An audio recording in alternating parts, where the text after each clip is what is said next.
I'm Chris from Milton Keynes South constituency. Been out in Fullers Slade. First time I've actually canvassed with the CLP since I moved here to the Milton Keynes area, and I've been really pleased and lifted by what I've seen and heard on the doorstep. Lots of support for Labour, lots of support for Corbyn, lots of people actually saying they want change and they want a different society.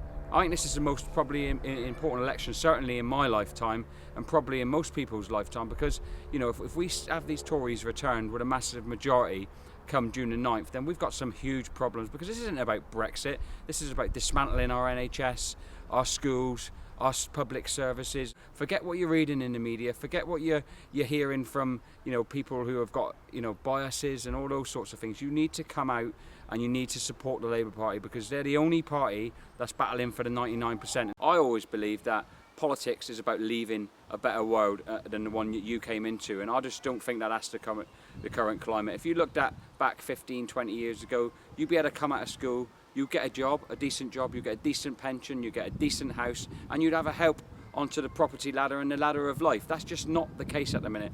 People are waiting for their mums and dads to die just so they can own a property. People are actually being born on hospital chairs because there's not enough beds in this country. Classes are oversubscribed and our kids aren't getting a chance to learn. This is the only chance that we're going to get to change this by voting for Labour on June the 8th. So when I think what I'm going to do about what I'm going to do on that, when I go to that ballot box on the 8th of June, it's going to be voting for my kids, my stepkids and their kids and their future generations.